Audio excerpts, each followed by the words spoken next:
अस्सलाम वालेकुम dear students.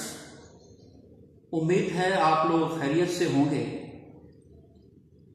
तो सेकेंड ईयर की बायोलॉजी का आगाज चैप्टर नंबर 15 से होता है, जिसका टाइटल है होम्योस्टैसिस। स्टूडेंट्स, ये कंसेप्ट आपने प्रीवियस क्लासेस में भी पढ़ा है। तो होम्योस्टैसिस एक बुनियादी फिजियोलॉजी का कंसेप्ट है।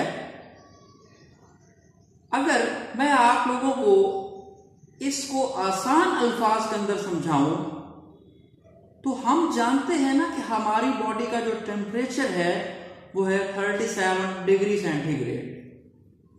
क्या हमारा जो इन्वायरमेंट है, अगर हम अपने आप को एक ऑर्गेनिज्म तस्वीर करते हैं तो हमारा जो इन्वायरमेंट है, क्या वो इन्वायरमेंट भी हमेशा इसी 37 डिग्री सेंटीग्रेड के ऊपर कांस्टेंट रहता है? हरगिज नहीं रहता। इन्वायरमेंट के अंदर उतार और चढ़ाव हमेशा रहता है।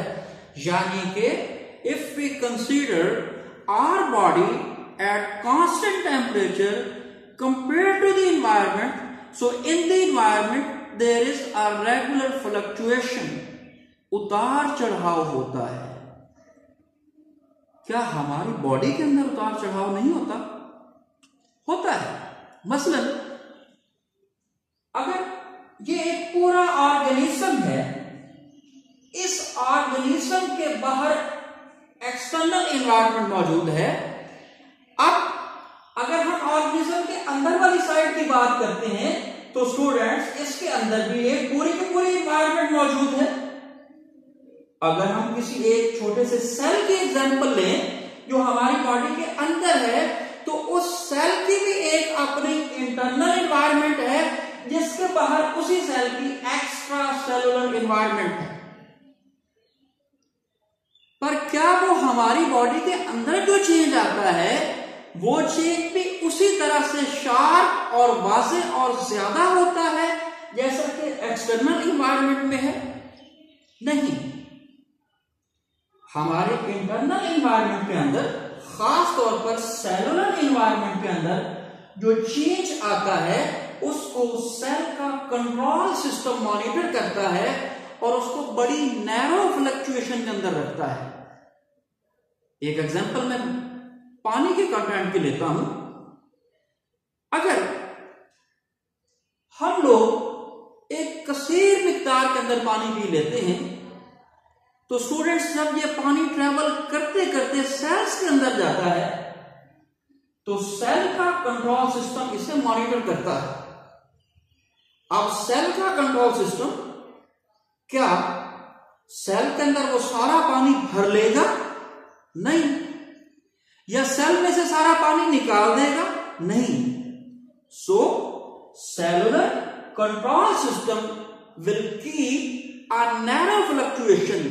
ना ही सेल को ओवर फ्लडेड कंडीशन में ले जाएगा और ना ही सेल के अंदर ऐसी हालत क्रिएट करेगा कि उसमें बिल्कुल पानी खत्म हो जाए। यानी अगर सेल के लेवल पे देखें तो भी कंट्रोल सिस्टम मौजूद है जो चेक एंड बैलेंस करता है कि सेल के अपने एनवायरनमेंट के अंदर कोई चेंज आया तो उसको मॉनिटर किया जाए। इसी तरह से मुकम्मल ऑर्गेनिज्म की बात अगर हम करें तो स्टूडेंट्स, मुकम्मल ऑर्गेनिज्म के ऊपर भी कंट्रोल सिस्टम है। You know very well about the nervous coordination and chemical coordination. कभी गौर किया है कि हमें गर्मियों में पसीना क्यों आता है? कभी गौर किया है आप लोगों ने कि हमें सर्दियों में कभी क्यों तारी होती है? ये हमारी बॉडी के वो फिजियोलॉजिकल रेस्पॉन्सेज हैं जिनकी वजह से बैरूनी जो चेंज आया था, उसका जो असर अंदरूनी चेंज ला रहा है, अंदरूनी इन्वायरमेंट को स्टिमुलस कर रहा है, उसको मॉनिटर करने के लिए ये रेस्पॉन्स है। सो होम्योस्टैसिस का कंसेप्ट क्या बना?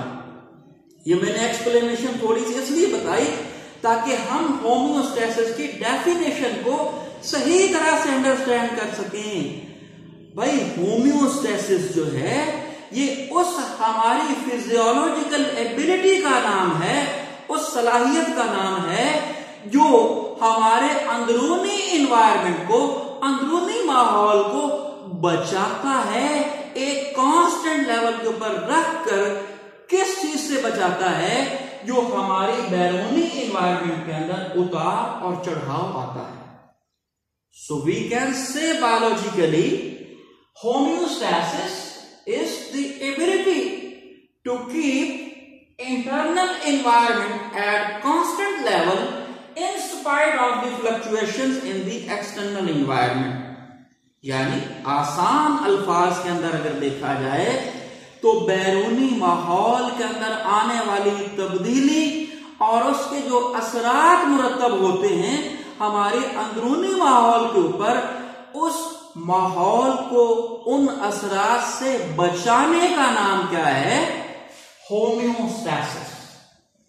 To keep internal environment at constant level in spite of fluctuations in the external environment.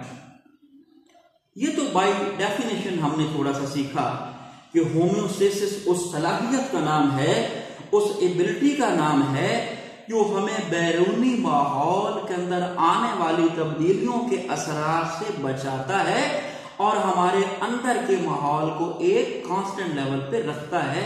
वो एबिलिटी होम्योस्टेसिस है। So what are the common examples by which we can understand this homeostasis? मैंने आपको body के temperature की थोड़ी देर पहले मिसाल दी, लेकिन there are multiple other examples in order to understand homeostasis।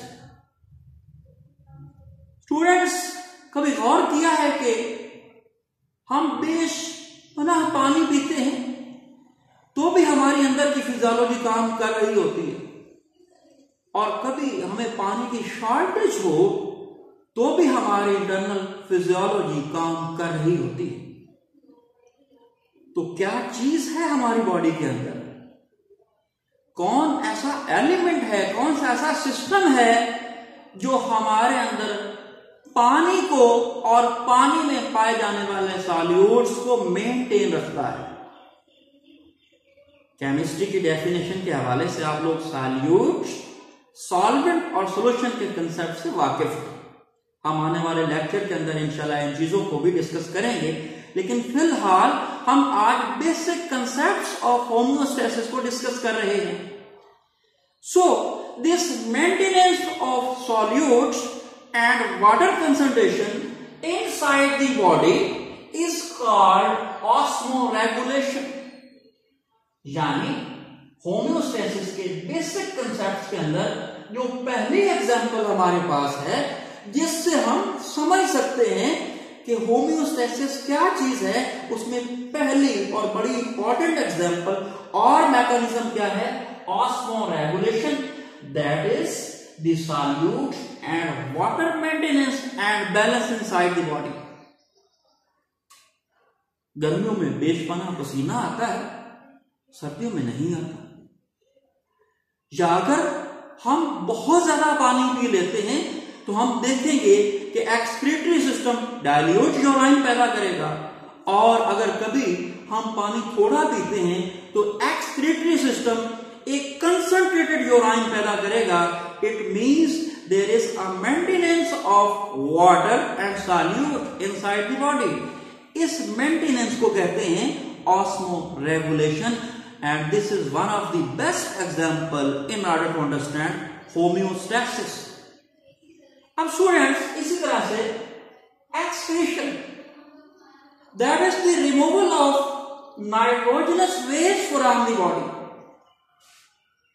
Students, आप लोगों ने चैप्टर नंबर 2 के अंदर बायोलॉजिकल मॉलिक्यूल्स को पढ़ा, मैं उसकी डिटेल में नहीं जाता, लेकिन हमें पता है कि कार्बोहाइड्रेट्स, लिपिड्स और प्रोटीन हमारे फूड के मेजर कंपोनेंट्स बनाते हैं। जब हम उनको इनटेक करते हैं, इनटेक करने के बाद हमारा मेटाबॉलिक प्रोसेस इससे एनर्जी यूटिलाइज करने के बाद इससे बचने वाला जो वेस्ट मटेरियल है वो बॉडी से रिमूव करता है। उस वेस्ट मटेरियल के अंदर सबसे बड़ी एग्जांपल जो स्टूडेंट्स, इससे पहले हम लोगों ने बेसिक कंसेप्ट को डिस्कस करना शुरू किया था अबाउट होम्योस्टैसिस। उसी चीज को कंटिन्यू करते हैं कि ऑस्मोरेगुलेशन क्या एबिलिटी है, यानी वो एबिलिटी है बॉडी की, वो वाली सलाहियत है जिसमें सॉल्यूट और वाटर को मेंटेन किया जाता है एट कांस्टेंट लेवल। अब उसके बाद हम लोगों ने देखा कि बॉडी से नाइट्रोजनस वेस्ट को रिमूव करने का नाम क्या होता है, excretion. And what are the examples of these nitrogenous waste? You know very well about these, ammonia, urea, uric acid या दीगर कई और ऐसे मेटाबोलाइट्स हैं जिनको बॉडी से रिमूव करना जरूरी है, जिनके अंदर नाइट्रोजन कंटेंट मौजूद होता है। इसके रिमूवल को क्या कहते हैं, एक्सक्रीशन। अब इसी तरह से स्टूडेंट्स, हमने पिछले लेक्चर के शुरू में भी एक बात की कि बॉडी का टेम्परेचर भी मेंटेन है। बेशक बैरूनी एनवायरनमेंट के अंदर फ्लक्चुएशन है, उतार चढ़ाव है। टेम्परेचर के हवाले से अगर हम बात करें तो टेम्परेचर गर्मियों के अंदर हम लोग देखते हैं कि बियॉन्ड 45 डिग्री सेंटीग्रेड पे पहुंच जाता है, और अगर हम सर्दियों के अंदर देखें तो यही टेम्परेचर डिक्रीज होते होते 5 डिग्री सेंटीग्रेड 6 डिग्री सेंटीग्रेड तक आ जाता है। लेकिन हम अपना इंटरनल बॉडी टेम्परेचर अगर देखें तो वो 37 डिग्री सेंटीग्रेड पे कांस्टेंट है। सो वो वाली हमारी सलाहियत, वो वाली हमारी एबिलिटी जो बैरूनी टेम्परेचर जितना मर्जी वेरी करता रहता है, उसके बावजूद हमारा अंदरूनी टेम्परेचर चेंज नहीं होने देती, या हो भी जाए तो एक नैरो रेंज में होता है। इस सलाहियत को क्या कहते हैं, thermo regulation. The maintenance of internal body temperature at a constant level is called thermo regulation. So how we can understand homeostasis and physiological terms related homeostasis, यानी osmoregulation, excretion, thermoregulation, ये सारी की सारी वो इंपॉर्टेंट टर्म्स हैं जिनसे हमें understanding होती है कि ओवरऑल होम्योस्टैसिस क्या है। और स्टूडेंट्स, अगर होम्योस्टैसिस की एबिलिटी या ये फिजियोलॉजी ना हो तो सिंपली कोई भी लिविंग ऑर्गेनिज्म सरवाइव नहीं कर सकेगा। मसलन देखें ना, वो ऑर्गेनिजम्स जो पानी के अंदर रहते हैं, अब अगर उनके अंदर पानी स्टोर होना शुरू हो जाए तो वो तो ओवर फ्लडेड हो जाए।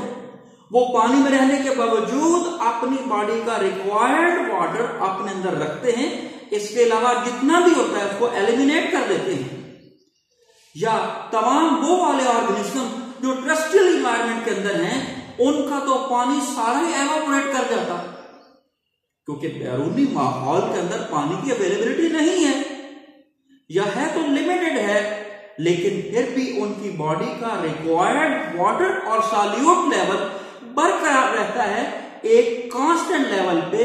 लिहाजा ये सारी वो सलाहियतें हैं जिनसे हमें किस चीज को अंडरस्टैंड करने का मौका मिलता है, होम्योस्टैसिस। जैसा कि हमने शुरू में भी होम्योस्टैसिस को डिफाइन किया था, this is the ability of a living organism that there is a maintenance of constant internal body condition or environment in spite of the fluctuation in the external environment। यानी माहौल के अंदर बैरूनी तौर पर जो भी तब्दीली आए उसका एक इफेक्ट पैदा होगा किस चीज के ऊपर, हमारी इंटरनल इन्वायरमेंट के ऊपर।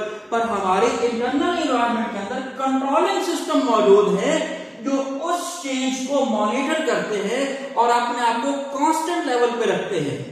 ये कंट्रोलिंग सिस्टम पूरे ऑर्गेनिज्म के लिए भी काम करता है, और ये सिस्टम जो है किसी सेल के लेवल पे भी काम करता है। लिहाजा ये सलाहियत अगर हम मजमूई तौर पर समराइज करें तो ये सलाहियत क्या कहलाती है, ये सलाहियत कहलाती है होम्योस्टैसिस। स्टूडेंट्स, इंशाल्लाह हम आने वाले लेक्चर्स के अंदर इससे अगले होम्योस्टेसिस से रिलेटेड जो है कंसेप्ट्स उनको डिस्कस करेंगे और हम आने वाले ये जो लेक्चर हैं उनके अंदर पूरी डिटेल के साथ देखेंगे what is osmoregulation, what is thermoregulation and what is excretion. So तब तक के लिए इजाजत दें। अल्लाह हाफिज।